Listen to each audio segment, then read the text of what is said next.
What is up, everybody? It's Dr. Vibe here, host and producer of the award-winning Dr. Vibe Show, the home of Epic Conversations, and I'm the host of Epic Conversations, 2020 Best Podcast News Award winner, and 2018 Innovation Award winner given out by the Canadian Ethnic Media Association.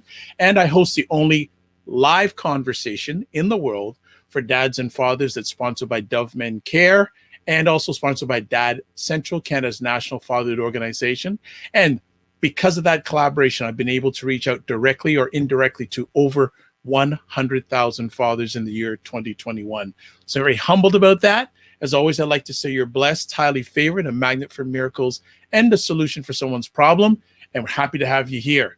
You know that Dr. Vibe loves friends, but also loves new friends.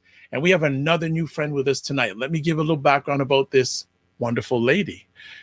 Toronto-based filmmaker Yasmine Mathurin's award-winner directorial debut is one of ours.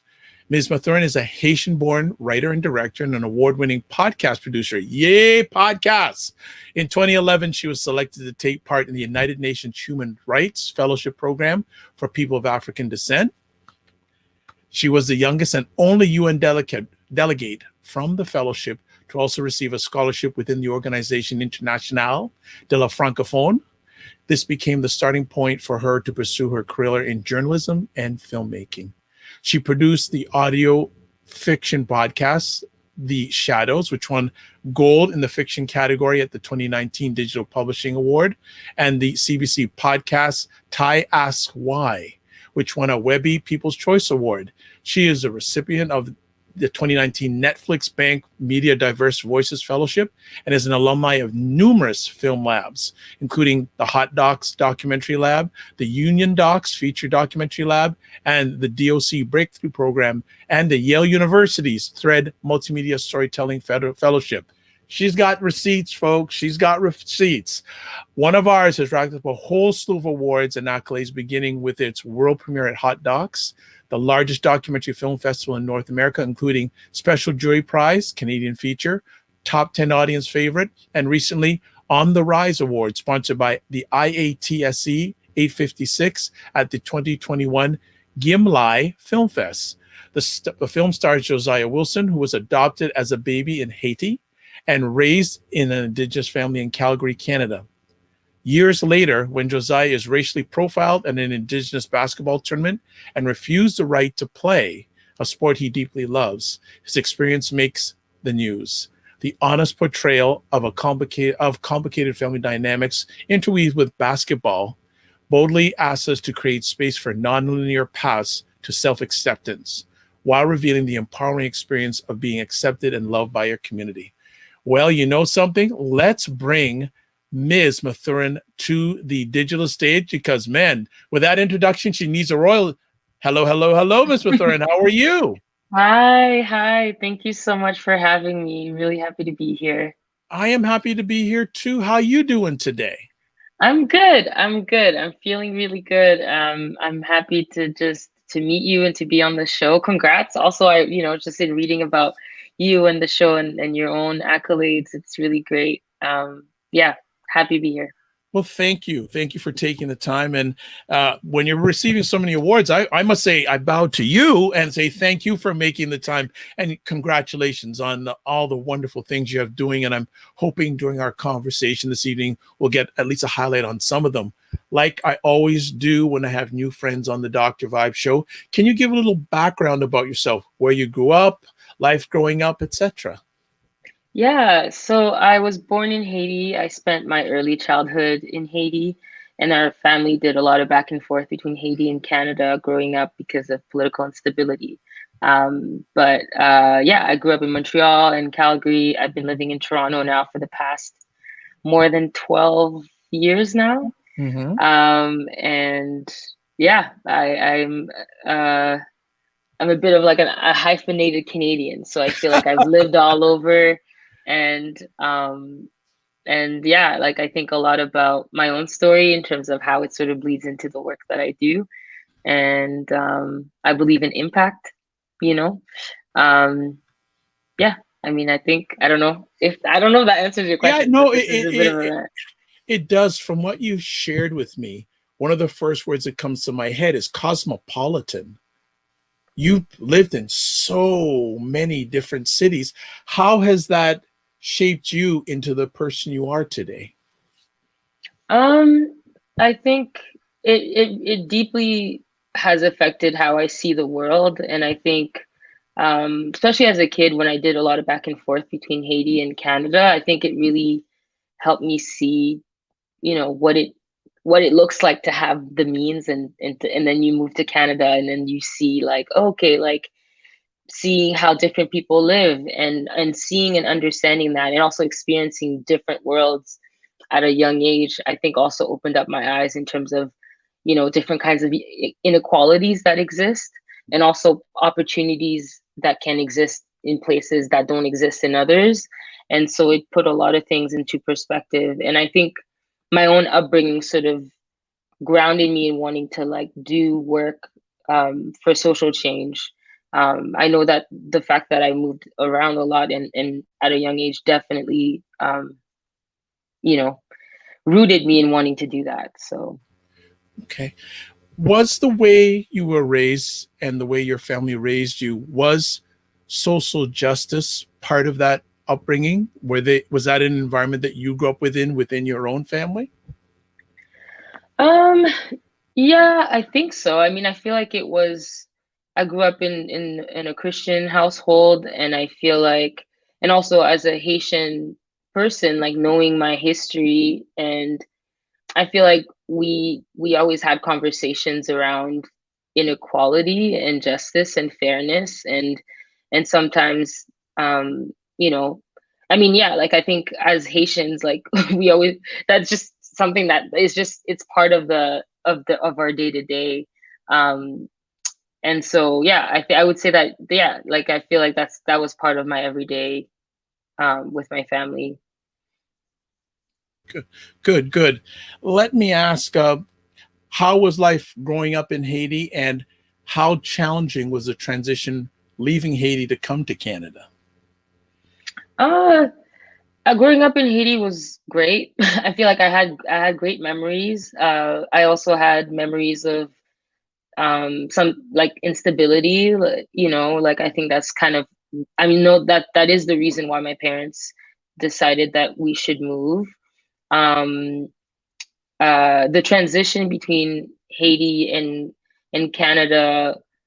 I mean, it was a transition. We like I don't know if it was because I was fairly young, and I think because we would live like 1 year in Canada and then go back to Haiti, it almost felt like those were almost like teasers, warm-ups, and then once we moved there, then it was kind of like we already had a sense of things, but it was gradual. I would say my transition was pretty gradual.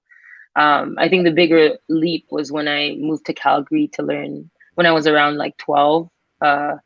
And that was around there that I felt like was maybe the bigger change, is to go from a, you know French speaking, even if it was in Canada, it was like at least there was still the same language, which always made me feel like I could at least connect with people. Sure. And the leap from that to Calgary, that was maybe the more jarring part. um, uh, it was like, yeah, learning English and having to connect in English. Yeah, And as a yeah. young person, I think that was maybe the bigger leap. Um, yeah, Okay. Yeah, I'll parking like that because what you just shared there, I think, makes me also think about Josiah. So we'll, yeah. we'll parking lot that there. But then I want to find out, when did you get the passion to do media? Where did that come from? Um, I think for a long time, I always got the sense that um, there's power in story. Like I remember growing up in Haiti, we would get cable from the US, and so we would watch all these shows, and they were always like dubbed in French, but I didn't always know that it was dubbed in French. It was just what the TV showed us. And the TV kind of like, in my opinion, kind of, it felt like a bit of a portal into different worlds. And Wow. so and I feel like that's something that really affected me in a way that I guess I didn't realize it was affecting me until like I got older. Um, so to backtrack a bit, like I did, because I grew up sort of going back and forth between Haiti and Canada. I always had this passion for social justice. I felt like that's where I wanted to impact the world, is to find a way to help folks in Haiti. And so I went to school and I studied political science. I went to school um, for political science and nonprofit management, and I wanted to work for the UN. So my vision at that time was that I was gonna, do human rights work. And so I managed to get a fellowship with the United Nations. And Congratulations. thank you. Yeah. And that fellowship really changed a lot for me, because I think at that level I ended up, first it was just like, eye-opening to be in Switzerland and Geneva and to actually see what was happening at that level at 21. And it made me also, thank you. It also made me realize the disconnect, right, in terms of what was happening at the level, and also what I knew was happening at the ground level with my peers. And I remember when I did the fellowship, the UN hadn't set up their Twitter yet. They weren't on the internet. They were Oh, barely, wow. yeah, they had no Wow. social media. Wow. And I was Wow. and I was the youngest person in the program. And I was like, well, if you're trying to do this kind of work and you're not on those platforms, like, what am I even really doing here? And so I think it made me reflect deeper in terms of storytelling and my own personal scope of influence. Because the other folks that were part of that program were older, um, and and it was an amazing program. But I think that is a shift that happened to me in terms of realizing that, like, I don't have, like, social change doesn't have to look like it, like being a diplomat, for instance. It could look smaller. There's things that are within my reach that I think I can find my voice in doing. And so I came back to Canada and I just became obsessed with story. So I just I like I had a bit of money in my bank account. I bought a camera and I started teaching myself everything I could through YouTube.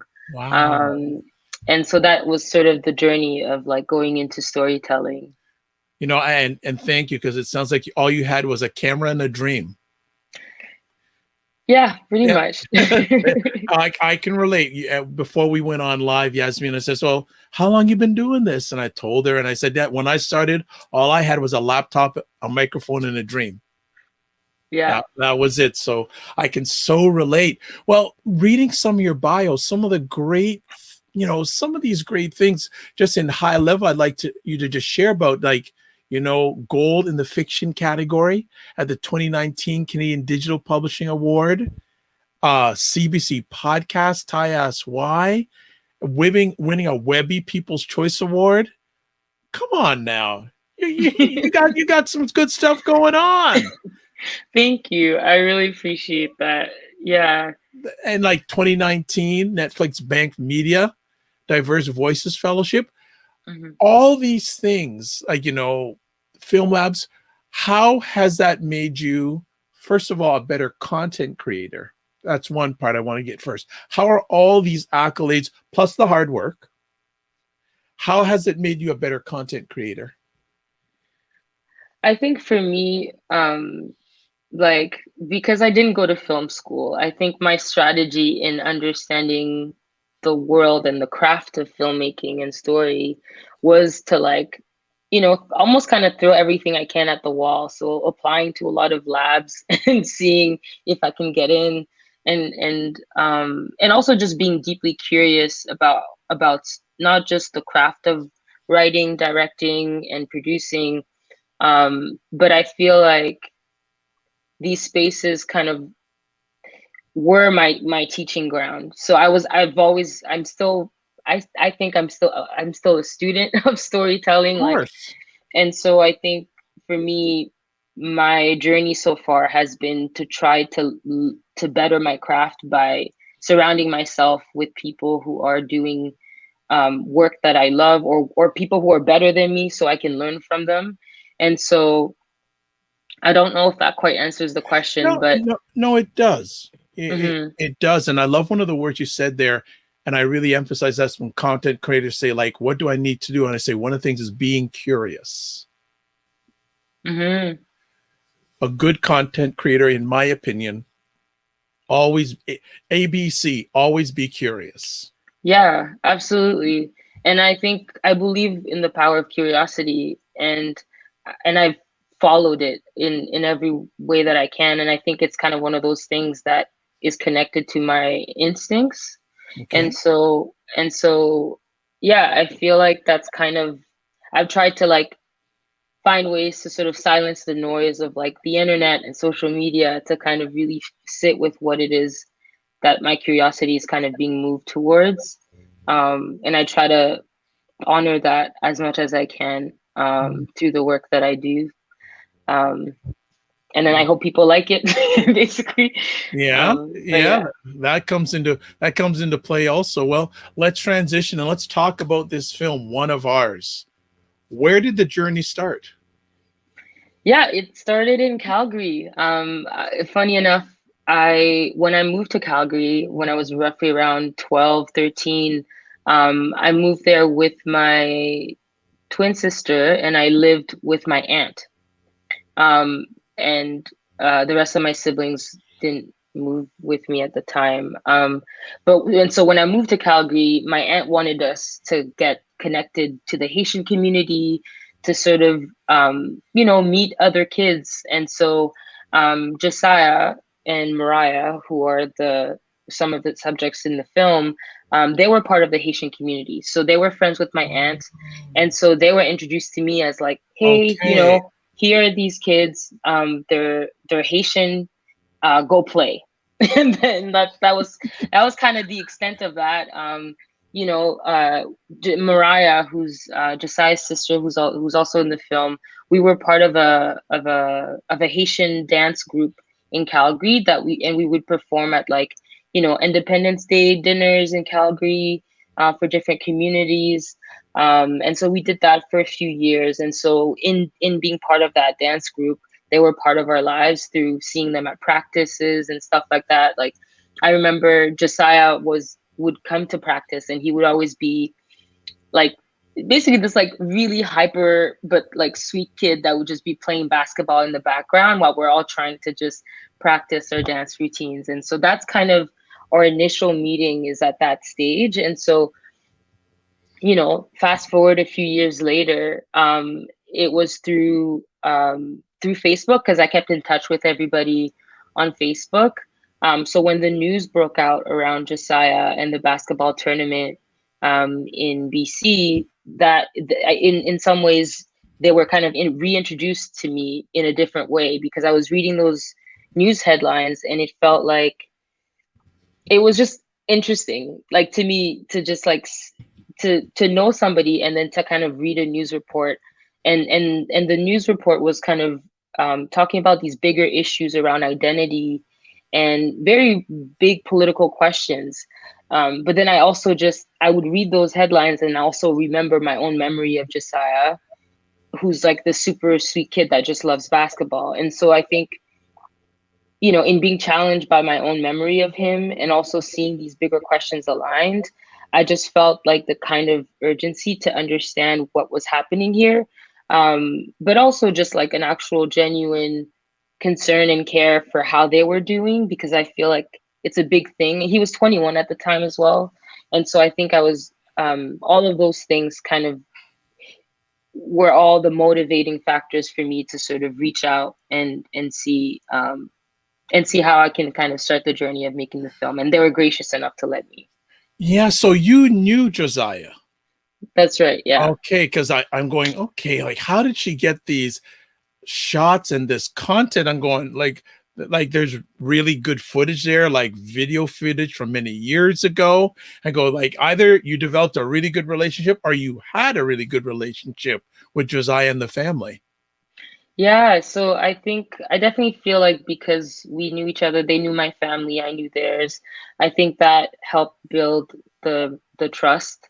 And also in terms of the family videos and the archive, like all this stuff is, I can't even take credit for that, because that's entirely them documenting their lives and entrusting those family home videos and photos to me to help tell their story. And that's specifically, I have to credit Liette, which is Josiah's mom, for being so diligent and thorough in just documenting their lives for all these years. Well, isn't it interesting? You and I, content creators, and there's a family that documented their content. Mm-hmm. When you approached the family saying you wanted to do this project, what was their first response? I approached Don first, which is Isaiah's dad, because he was the most active in terms of sharing the story. He was very open. He was open and willing, and Josiah wasn't. He was pretty guarded in the beginning of the journey. Rightfully so, because I think when the news broke out, there was a lot of reporters that wanted to talk to him, and it's a bit overwhelming. It was overwhelming for him. And so for me to kind of pop out, roughly around when that was happening, he wasn't in a space to have that conversation. And so I just kept being persistent and I made sure to just communicate what I was thinking of doing and who I am and what I think is really important about what was happening. And I wanted to have that and I had that conversation with each member of the family. And eventually I think I ended up kind of being invited to one of their Christmas dinners. And so I ended up coming in and I was like, oh, I'll bring my camera. And so, Okay. Yeah, it's kind of how we kind of started the project, is through that time, and some of that footage ended up in the film. But yeah, it took time. It took time before Josiah could like really warm up, and to be fair, when I showed up, I didn't expect him to be like, yeah, let me tell you all these things, because that's not how the Black men in my life are. And so my brothers aren't like that, and I'm not like that. And so I wanted to earn that trust, and I knew that we needed to have the time to be able to build that relationship. And so thankfully, through the process of making the film, which took us about 4 years, like Wow. yeah, we were able to kind of build that, but it took time.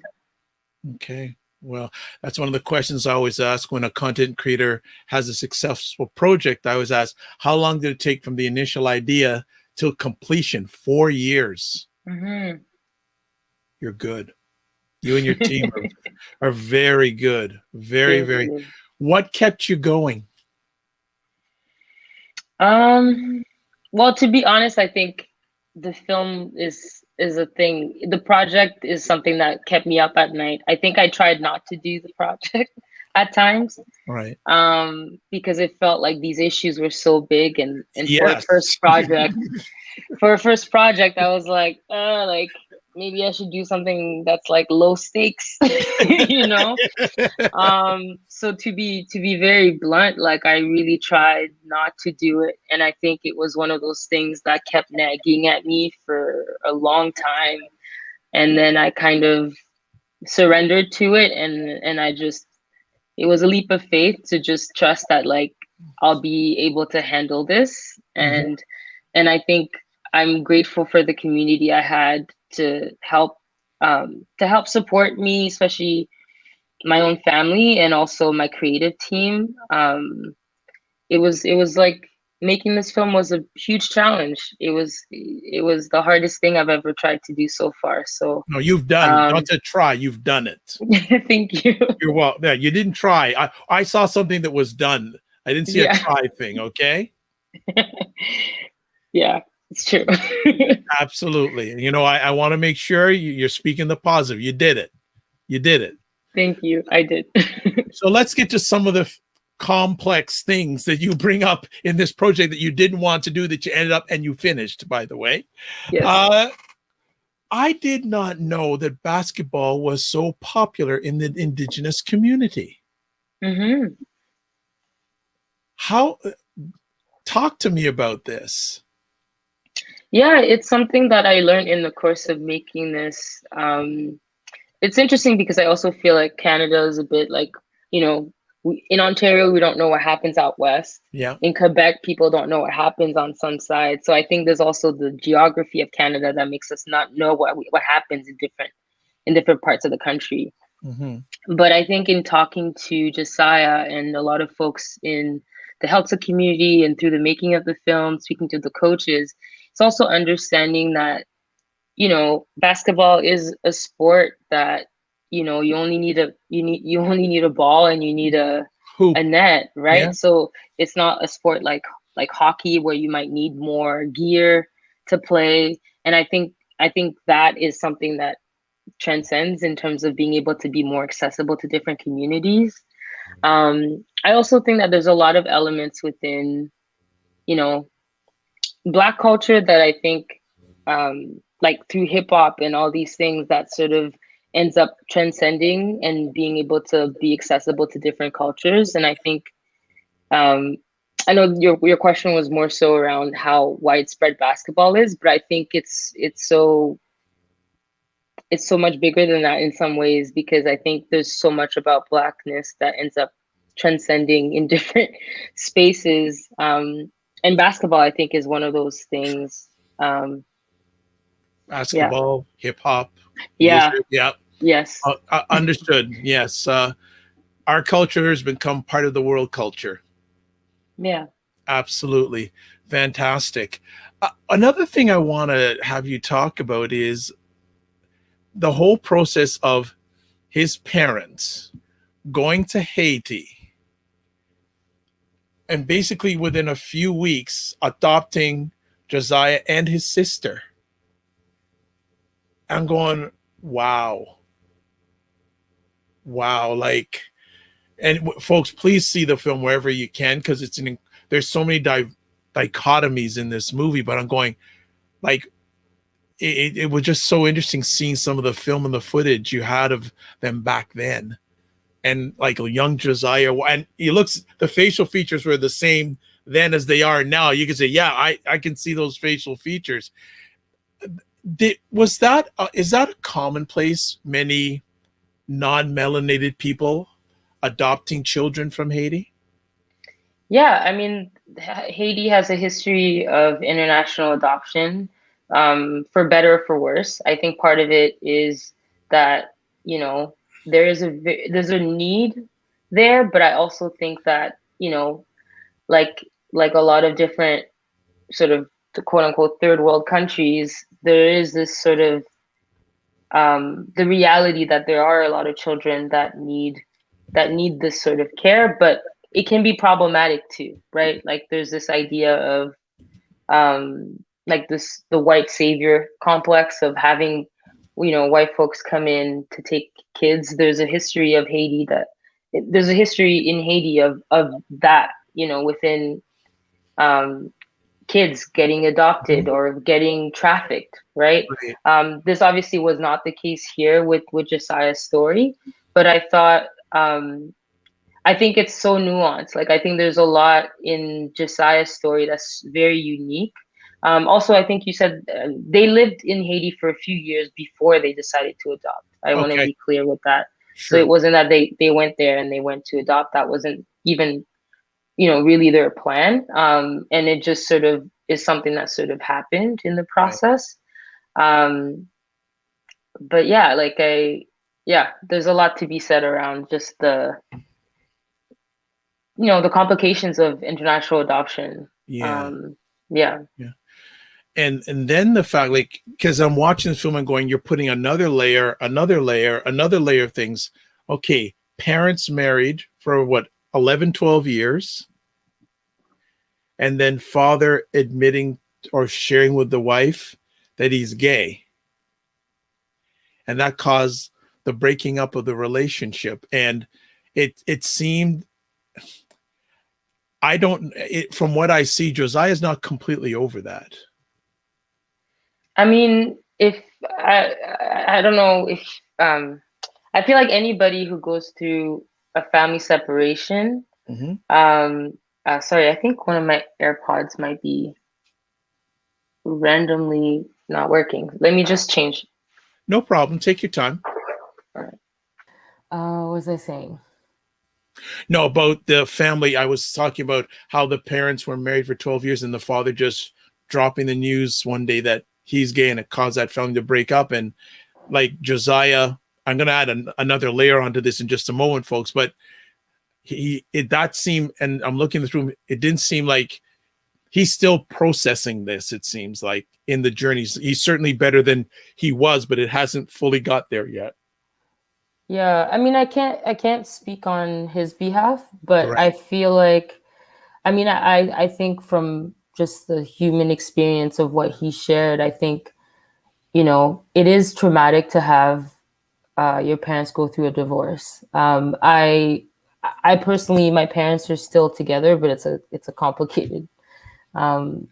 It's always a complicated. See, Yeah. families are complicated, right? Yes, relationships are complicated. Relationships are complicated. And then you add family relationships. That's even another dichotomy all on top of it. I get you. I feel you. Exactly. So I think it's something that, we even say it, Liette, Josiah's mom even says it in the film, is that it's like an onion, right? Like I think in this season of his life, it's possible that he's at a certain place with it in terms of his own healing. But I also believe that, and I also think that when he was younger, he was at a different stage. Right. And after going through this whole ordeal with the basketball tournament, and even now with the film, like, and I think over time he's going to be in a different place with it too. Like, I think this idea of healing, both whether or not it's from the tournament or whether it's from family dynamics, it's not a linear process, Right. And I think, I don't know, I like to believe that what we captured in the film was sort of this a snapshot in his life, Sure. in terms of where he's at in his journey, and so it's hard to say. Like, I think only time will tell. Like, as far as I could gather, is that, like, he has a lot of unresolved feelings that he may not have the language to name, but there's a lot of love there on both ends, both from him and his family and his community. And I think those sort of unresolved parts are things that are just going to be things that he'll have to kind of piece within himself over time, One of the things I'm glad that you focused on in the film is the relationship with him and his grandfather. Mm-hmm. And it seems to be the only solid relationship that he's had in his life. And after his grandfather passes away, he's never been the same. But I love how you focus on that, because I'm very much a manhood and fatherhood advocate, and I strongly believe that every man needs another man in their life, especially an elder in his life. So I really want to say kudos to you on highlighting it, and you don't just do it once during the film, it's throughout the film. So I want to say kudos to you from me and a lot of men for highlighting the importance of that relationship. Thank you. Yeah, I mean, I think it's such an important thread within the story, but also it's something that sort of naturally came out, was like Josiah's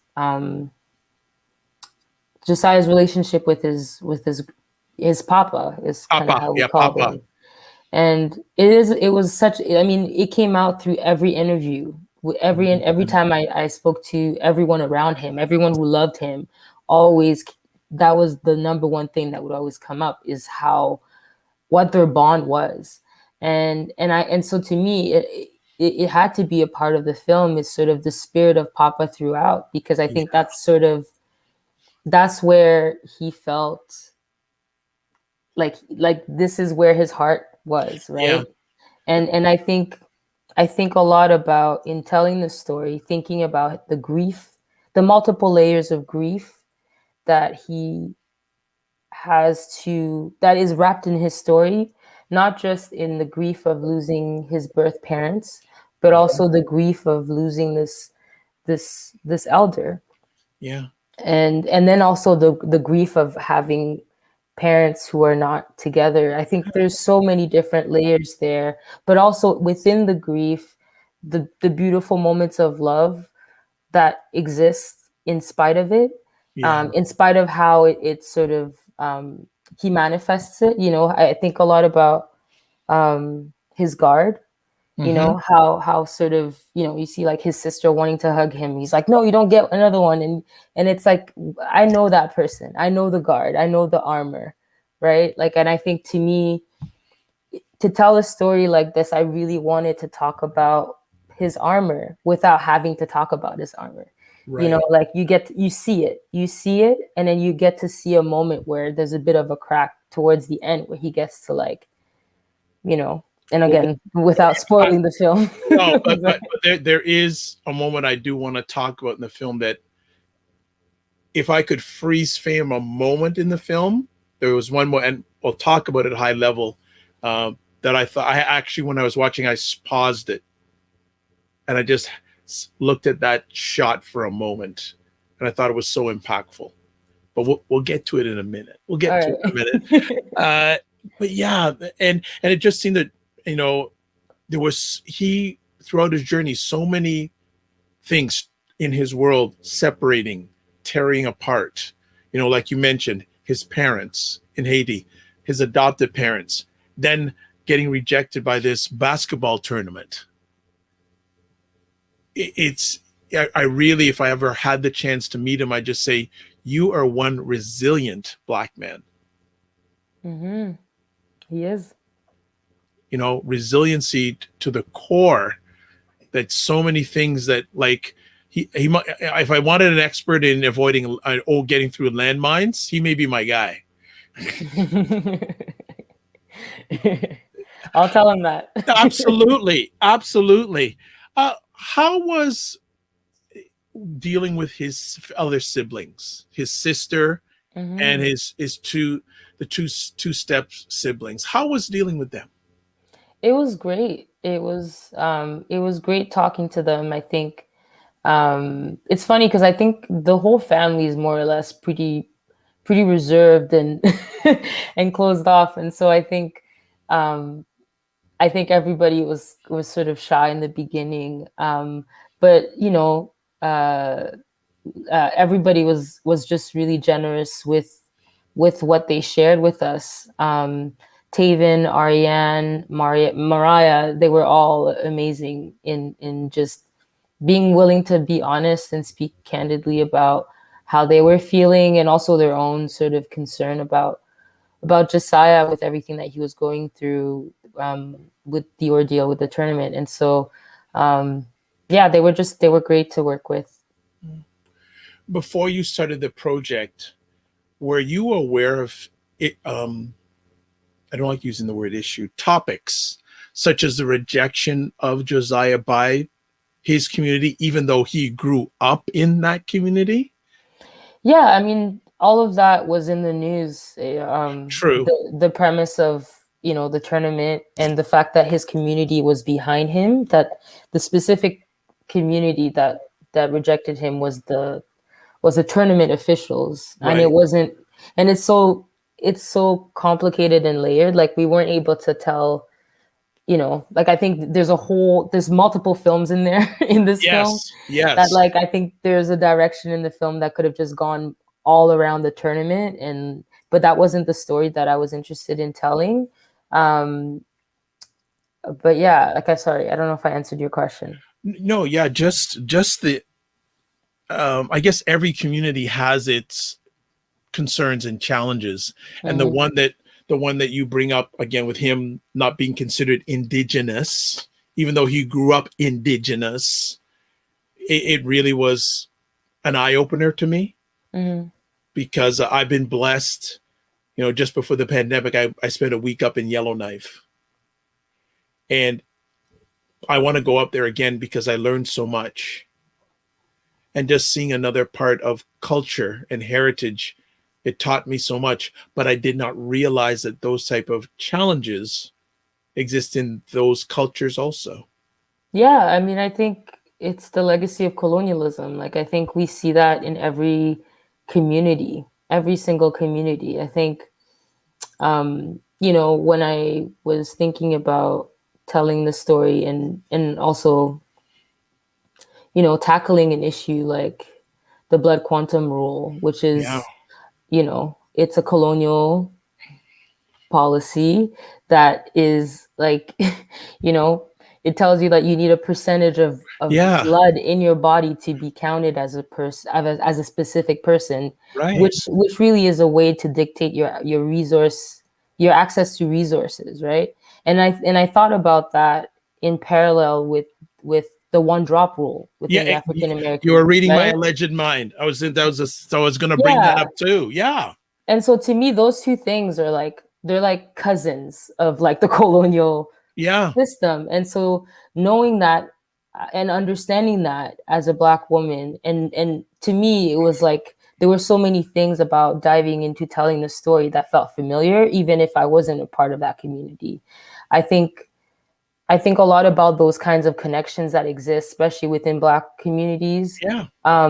that I feel like gives us room for more solidarity across the board. And I think that's kind of what happened in telling the story, is like knowing those realities. To me, it was like, yeah, like this is clearly what this is, but it's also deeply complicated. Like I think Yeah. the experience of navigating the realities of the Black quantum rule and how it can affect communities and their connection to the community and identity struggles. Like I think that's a very layered experience, and an experience that I will never know as a Black woman what it's like. But I think in trying to tell the story, I try to at least give enough nuance so that I can be truthful to equal parts of him, equal parts of Josiah, Yeah. both fully his Black experience, but also fully the Indigenous part of his story. Yeah, it was a tall it was a tall order, but Yeah. pushed through. Yeah. Uh, there's so many different directions because this is such a complex movie. But let me go on this one. In filming, were you accepted by the community while you were doing this project? Hmm. Because obviously Josiah's family was cool with it, but what about the greater community? Yeah, like when we went up to Bella Bella, their community, the Health Nation, were really welcoming. Pam, Josiah's aunt, who lives up in Bella Bella with Mariah, um, she explained to the different elders in the community who I was and what my plan was, and they were just really generous with their time in terms of having conversations with them. A lot of interviews I did with folks up in Bella Bella. Some of them didn't end up in the film just because of the way that the story structure was kind of being pulled. Like the way that ended up being, it didn't quite fit. But those conversations helped me understand the story and making sure that I got the story right. And so they were incredibly generous, incredibly open and welcoming of me and the team and the crew that we brought up. Yeah, Pam's speech near the end, powerful. Mm-hmm. Powerful, very powerful, and so from the heart. So a moving moment in the film for me. Really, really, really moving. Um, Geez, as I said, there's so many different things going on. Okay, let me ask, when you finished the project, what was your feeling? And then when you saw the final cut, the final finished piece, what were both of those feelings? I mean, it was a marathon. It was a marathon to do this film.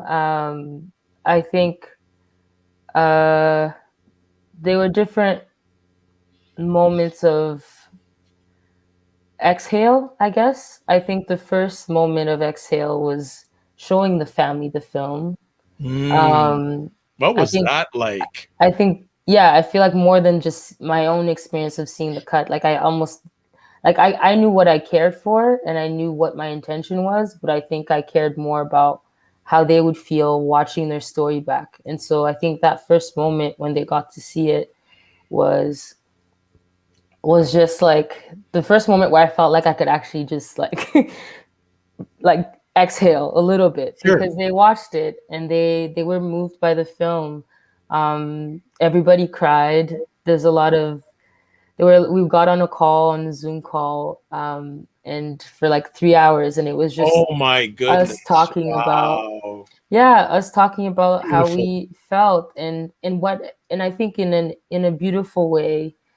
And I feel so honored to have been able to do that. Is, I think, in a way, by making this film, I was able to kind of put them in conversation with each other in a way that they hadn't, because speaking about these things, and Josiah is closed off, they were able to kind of see parts of his life that they didn't really know. And yeah, like, I think he ended up opening up with me and through the film in a way that he isn't he isn't always that open with his loved ones too. So so that to me was the most important audience to me, was them, and Sure. them being able to see that. And so that first release, that first exhale of came from them feeling great about the story, seeing that they could see their papa through the film, and the spirit of who he was, and his love, and his community, their community, seeing all of that be communicated accurately on screen, was everything, was absolutely everything to me. And so everything else that's happened has just been like gravy. Yeah. It's been gravy, but yeah. All these awards, and congratulations. Thank you very much. Yeah. Fantastic. Fantastic. So as we start winding down the conversation here, I will bring up again the right at the end ceremony, the ceremony's happening, and Josiah is standing there, and you see a tear coming down his eye, moving. Again, I stopped the film at that point, and kudos to you and your team getting that shot. Thank you. That's Iris, our cinematographer. Magical moment, like so powerful. That final ceremony, so powerful. Yeah. Really, really moved me. I thought it was absolutely fantastic. Uh, you've done this film, you and your team. How has it changed you at all, if it has?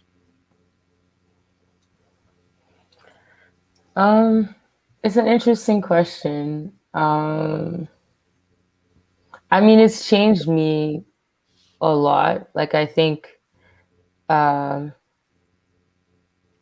for me to tell a story about healing, I didn't want to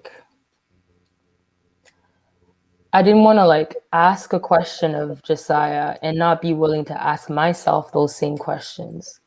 And so through the process of making the film, I had to dig deeper within myself and my own connection with my own family, because I think I was curious about how I wanted to understand him. And so to me, in order to do that, I had to dig deep within myself to understand myself and why and what, and to kind of be able to place where he might be feeling. Right. And so in doing that work, outside of making the film, that transformed my own healing, and so I think, and I don't know what other people's processes are in making films, but I think for me, I'm interested in sort of, yeah, like I like the idea of being able to, whatever I put people in front of my camera through, I want to be able to say that I could do that too. And so in a way that their own bravery challenged me to be brave in my own life, and to also, take inventory of the stuff I have in my life, the community that I have, the traditions we have access to process things, I think there's so much there that I learned from them. And also just, yeah, the resilience that sort of echoes across the board, was just something to marvel at and something to just honor. And I hope that, again, through the film, like my hope is that I honored that. And but in terms of how it shaped me, I think it's something that is never gonna leave me, because I mean, yeah, yeah, I don't know how else to say it, but That's it fine. changed both. So No, that's fine. What has Josiah said about the film, if anything?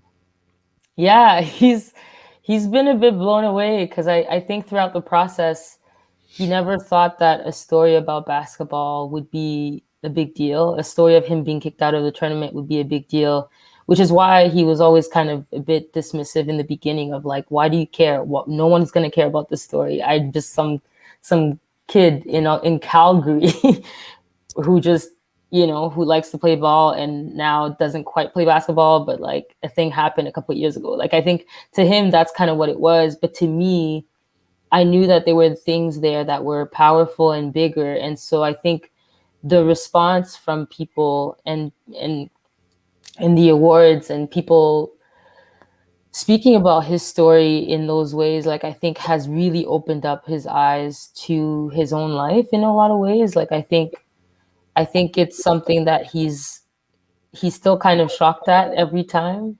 And so I'm grateful that he gets to experience that, because I Yeah. think it's almost like it's the proof of what I kept telling him. And so it's yeah, it's been really great. Well, when you speak with him next, tell him this from me. I believe in him. I'll pass that on for sure. I believe in him. He was born to win.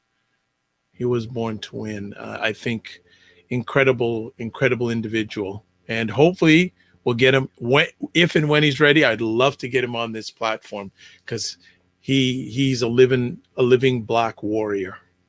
Yes, absolutely. Very, very much so. What is next for the film?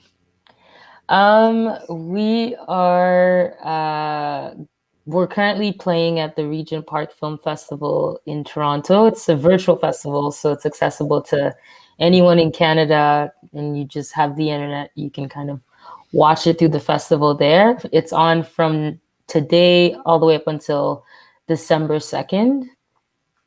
There's DJ Renard saying, "What an amazing story." Oh, wow, thank you. Yeah, so it's available through the Regent Park Film Festival, and we're also airing on the CBC documentary channel. Yes. Which is really exciting. And yeah, another big win. Thank you. Yeah, it's super exciting, and I believe in January we'll be accessible on CBC Gem online. Nice. We don't quite know our dates yet, but You'll for keep now, us updated, though. yes, absolutely. Thank you. What's next for you? Well, I'm working on a few other projects, and I'm also trying to find windows here and there to like sleep and rest because it's very tiring. Yes. It's very tiring. Okay. But yeah, I'm working on a short documentary. It's an animated short documentary, actually, and I'm super excited about that. And then I'm currently part of the TIFF Netflix Accelerator Fellow. So I'm developing a screenplay and I'm gonna be taking part of the TIFF Writer Studio in 2022. You don't sleep. I'm busy. You do not sleep. Yeah. Which leads to this question: what do you do to relax? I listen to music and I try to go on walks and I watch movies. So it's play and it's work. But so music is a big one. Okay, give me two or three of your favorite artists that you love listening to. Wait, 2 or 3? Yeah. I mean, notice I didn't say your favorite. I said any 2 or 3 you like listening to. Oh gosh, I feel like I have to pull up my phone. I mean, lately it's been a lot of like Luther Vandross for some reason. What? And like Adele. What? Okay. And Dinah Washington. I would listen to some jazz, and so it's a mix. Okay. things. Especially with Dinah Washington, big, Yes. amazing vocalists. Absolutely amazing. Yeah. Well, look, Yasmine, it has been an absolute joy and pleasure sharing with you over the last few minutes. Thank you so much for what you have done, what you are doing, and what you will be doing. Thank you so much for having me. I really enjoyed our chat. This was really great. At any time the mic is open, I'm expecting you to come back when you have your next project ready, so we can share it with the world.